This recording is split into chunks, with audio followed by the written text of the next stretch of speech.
Hi everyone, it's Miss Maeve from the Frankfort Community Public Library in the Children's Department.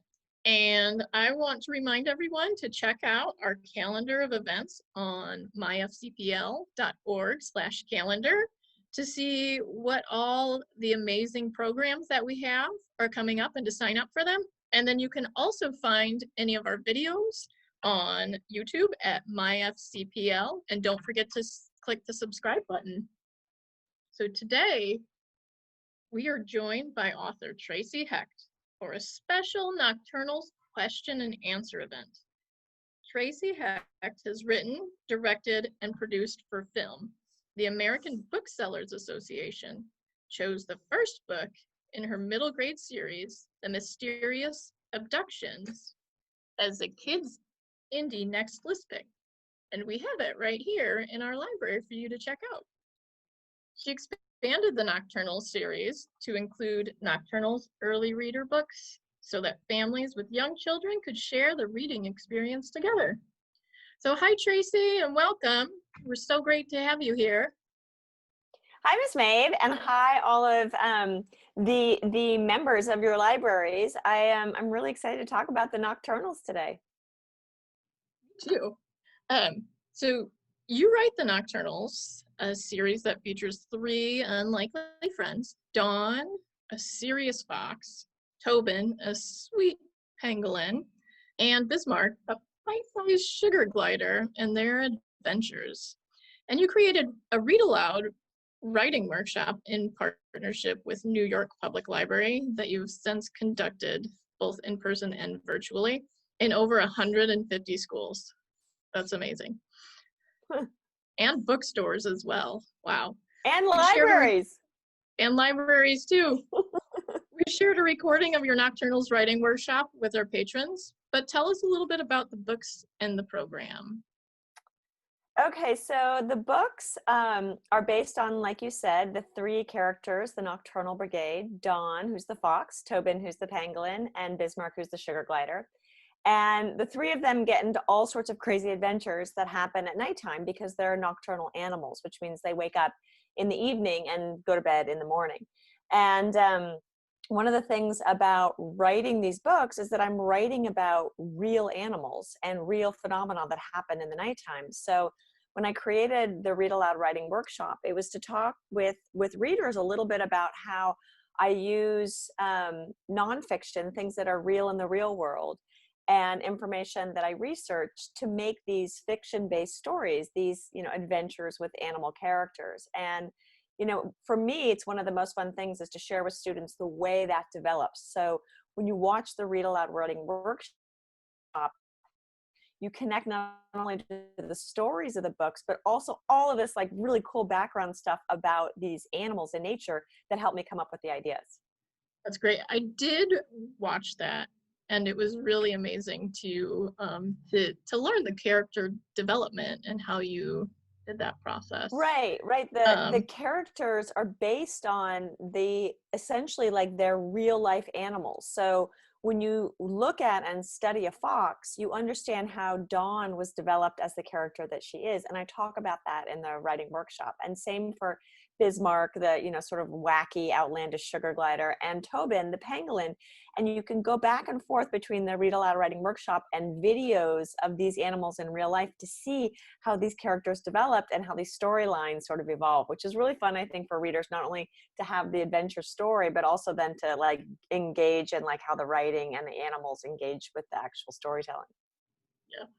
Yeah, I really enjoy the sugar glider's personality. He has for such a little guy, he has such a big personality, and he just like seems, We talk about that a little bit in that, one of the things about the sugar glider is they're very small. They're like, almost like little flying squirrels. And so rather than make him a very shy and kind of timid and scared animal, we sort of went against his animal prototype, his animal type, and made him like opposite to his true natural form. And we made him really outlandish and crazy because when you watch videos of sugar gliders, they're hilarious, and they're like throw themselves off of like high things and glide down, and they have these like big ocular eyes, and they're so silly and fun that it was like really easy to quickly extrapolate out a little tiny character to being sort of like the big, bold character of the trio.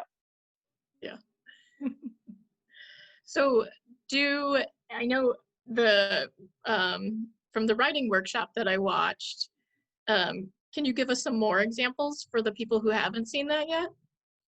Yeah, we talk a little bit about like how books are started. And one of the things I spend some time talking about is inspiration. What inspires you to write a book or come up with characters or ideas for stories? And so in the writing workshop, we talk a lot about inspiration and what my inspiration was for this series.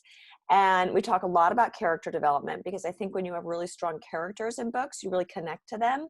And that makes you really like the storytelling and want to read more than one book about them, because you become friends with the characters. And so we talk about that. We talk a little bit about like, what does it mean to write a series? Like, how do you make one book connect to the next book, connect to the next book? Do you do that through storytelling? Do you do that through the voice of your writing style? And we go through all of these things, in the writing workshop, which I think bring the stories, the Nocturnals, to life more. But they also, I think, really are interesting for readers to understand, like when they're thinking about all books, how these things are developed, and all books that they read, and all writing that they do on their own. So that's what the Read Aloud Writing Workshop does, and why the video works really well while you're reading the books. Yeah, I really enjoyed watching it. It gave me a lot of Thanks. tips, and I think like, ooh, I'd really love to write. So have you always wanted to be an author then, or is this just like something that happened? So that it's funny because you just said it made me want to write, and what I hear a lot of times when I talk to readers who read these books is that they write already, and a lot of kids illustrate too. And then you go through life, and maybe your life evolves. And in my case, I had to get jobs after I was finished with school, because I needed to pay my bills and buy food. And one of the things that I think is really important to remember is that we all are writers, and we all probably are illustrators. I don't illustrate these books. A professional illustrator does. But it's a really great thing to remember that we're all writers and we're all capable of it. And so for me, I always wrote, but I didn't actually write for commercial purposes for a book. I wrote for myself or my friends or my children, but I didn't write to make things to put out into libraries and stores until I was older, in my mid-30s. So I think that's good to keep in mind too, that if you love something and you enjoy doing it, you don't have to do it the moment you start life. You can evolve into it also, which is a good thing to keep in mind, that it doesn't have to come like from school or from your like immediate passion. Right. Yes, and we can do many things throughout our life, right? We can, and we should. Right. Yes. The more experiences, the more fun. Um, so then that also leads me to a question about, were you good at writing in school? Was it one of your subjects? Well, I don't know. I mean, I'm sure I would have teachers that would tell me I was good, and teachers that would tell me that I needed to improve. One thing that I think kids really enjoy a lot to hear, because, behind you are some of the books that I've written in the Nocturnal series. And I think there's this fantasy that it's so easy for some people and that you're just naturally good at it. And every single manuscript I write, I have to edit multiple times. Like, I go through with my editors and my team at my publisher, and we change a lot of things and we improve a lot of things, and we write and we rewrite. And I think I did that in school, but it's like anything. If you play an instrument, or you like to make art, or maybe you're an athlete, you constantly are developing your skills and your craft around it. And for me, I always like to write, so I don't mind dedicating myself to the craft. It's important to do things you enjoy doing. So I always wrote.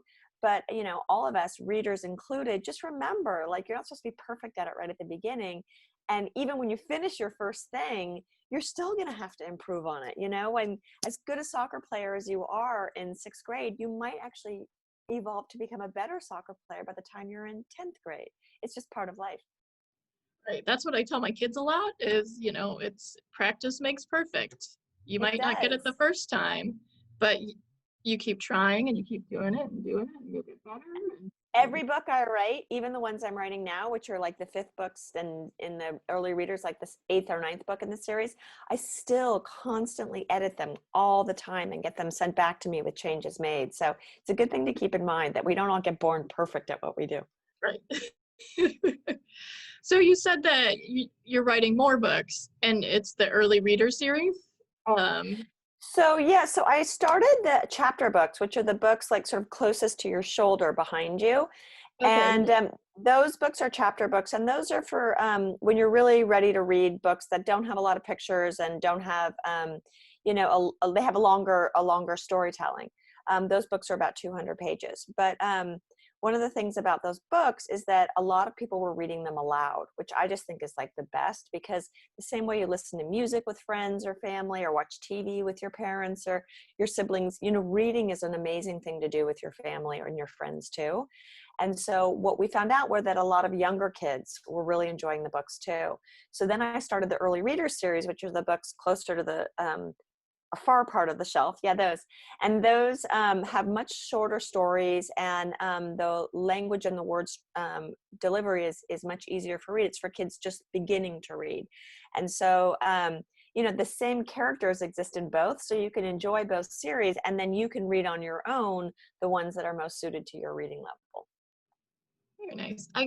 I did notice I started reading the Mysterious Abductions, and I noticed that one of the stories it connects to some of the early reader series that you're That writing. one does. The first of the chapter books is called The Mysterious Mm-hmm. Abductions, and the first book in the early readers are very similar. They're what we call the origination story, how the Okay. Nocturnal Brigade of Dawn, Tobin, and Bismarck stay together. But otherwise, like, you can read any book in any order you want. You can read like the 5th book or the 4th book in the early readers, or you can read the 2nd book in the chapter books, and the characters are the same. So the story doesn't progress. They're not episodic. They're kind of like if you watch cartoons or television shows, you can watch with the same characters, but the storyline isn't building all along. Oh, good. Sometimes you go to check out a book and you start at 1 and number 2's Yeah, out jump this around. season. So The yeah. Nocturnals, you can jump all around. I like that. So when and where do you write your books? So I, ironically, am not a nocturnal person. I don't stay up late at night at all. I like to go to bed early, and I get up very early. So I have kids, and I tend to wake up really early in the morning, sometimes at like 5 or 5:30 in the morning, which maybe some people still think is the night. And I write for a couple of hours in the morning, and then I tend to edit later in the day. But I'm most productive early in the morning before I've really like sort of engaged in my world. And then in the afternoons, I usually get a snack and sit with what I've written, and maybe I'm like eating and doing a little editing like we talk about. And I can write kind of anywhere. So for me, I like a quiet place, but I can write at the kitchen table, or if I visit, my family members, my sisters, I can write at their house. It doesn't matter for me where I write. Um, do any of your kids, you said you have kids, so do any of your kids' personalities or characteristics show up in your characters in your books? Oh, it's a great question, because I think we all constantly pull from what we know, our real lives and our real friends, and we put them into stories. And when we put them in, they might be inspired, which is a little bit like what we talked about in the Read Aloud writing workshop. They might give you an idea or give you a place to start, but then they quickly become their own characters. So in the case of the 3 main characters, Dawn, Tobin, and Bismarck, ironically, those 3 characters are all parts of my personality. So Dawn can be really serious, and I can be really serious, but then I can be very silly like Bismarck, and then I can also be kind of shy like Tobin. Mm-hmm. So those parts are all parts of me. And then all the other animals, because we have jerboas and wombats and tuataras and owls and like all these other amazing nocturnal animals in all these books, those I tend to pull from people I know. So it might be someone, a friend, it might be one of my kids, it might be, you know, someone I've read about, a character in another book. And that's actually a really fun thing, is to take a seed of an idea and then let it become its own thing. Yeah. It's it's very interesting, and I like that you say, you know, the first three main characters are all parts of your personality. And I like that because we do all have many different type aspects to our personalities. We're not just like this personality or that personality. So I think that's really good that you mentioned that. I think it's really important too, because I think that you know, sometimes we tend to think of ourselves and others in ways that you know, help us define them, right? So you might say, "Oh, my sister is really funny, but my brother is really serious." But then my guess is you've had good laughs with your brother, and that, you know, your sister has had a serious conversation too. So we're all capable of all these things, and we're also all capable of being really, really kind and good, and we're also capable of not being so kind or so good all the time. And that's a big part of all these characters too, is really acknowledging that not only am I and all of these characters, but the whole world is sort of capable of this really spectrum of behavior, which I think makes it easier to accept everybody, and realize how similar we all are to each other, not how different. Yep. Yeah, that's a very good thing to keep in mind, especially right now. Um, so you said you don't illustrate your books. So do you pick the illustrator then, or does somebody else pick the illustrator? It's a combination. I work with a lot of really talented people. I have a really great marketing department at the publishing house, which are the people that make the book, who actually produce the book and get it printed and edited and set into paper and put into bookstores and libraries. Um, and together we sort of come up with all the visuals of the story. I work with an editor on the storyline, and those people I just mentioned also with the storyline, but with the visuals of it, we really work as a team to develop that and decide that together. Because I think that, you know, one of the really nice things about creating anything in the creative space, whether it's a TV show or a book, is that when you collaborate with others, when you take input and you listen to others and they listen to you, you really do get something that's really special. So the teamwork that's associated with this book is really amazing, and I think is why it's you know, so beautiful. Yeah, the illustrations, I love, they look like they're watercolor on the chapter books. They are, and you know, the chapter books, which are the ones for the older kids, they have color illustrations in the whole book, which is amazing because sometimes when you get old enough to read chapter books, the pictures disappear. And I love pictures, and Oh, I'm yeah. like a 50-year-old woman. So it's like, it's really like, I love them and I love them in my books. So I love having those watercolors, and they're actually watercolors with ink outlines. So you can, it's like watercolor on paper with ink outlines. And the middle grade books have a really sophisticated artwork, whereas the early readers, I think, have a much more playful and Yeah, youthful I will artwork. say I like to see the pictures in the book too. I feel like it gives it a little extra touch, so you can actually see, you're envisioning it, but you can actually see then what's happening. I And then it agree. kind of breaks it up a little bit too. I agree. I totally agree. I love pictures in my books. I wish they put pictures in every book. Right?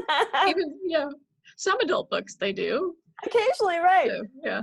So do you do any adult books, or have you written any adult books? I don't write any adult books. I have written some adult things for other mediums, for television and film. But my books and the books I work on with friends that are writers are all middle grade books. And I think that's because I really love that genre of writing. Like, my favorite books are usually books that are written for, you know, people from, you know, grade school all the way into middle school. I just think that's like, the storytelling in those books are really, really amazing and fun. And so I love those books, and those are the books I And write. you have characters that are growing and learning, and yeah. And Yeah, and sometimes they they're think, sophisticated. Like, yeah, the characters I write them so that they're interesting to me. I don't write like a kid book, like a kid is not as sophisticated and intelligent with like a great sense of humor as an adult. I just write them around plots that I think are more fun for that age group. Right. Yeah. So that brings me to a question, like what is the craziest thing that's happened in one of your books? Oh my gosh, I kind of want to ask all of your members to read and send me what they think is the craziest thing, because we work really hard to be crazy in these books and make really silly, wacky things happen. I do have one thing that I think is really funny, which is that a pangolin, which is one of the main characters, Tobin, they have really long tongues.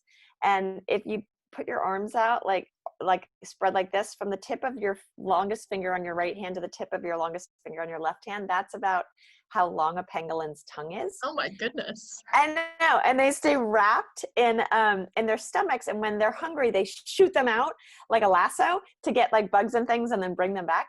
And in one of the books, the fourth book called The Hidden Kingdom, which is right behind you in the middle, it's the one that's touching the early readers and the chapter books. Yeah.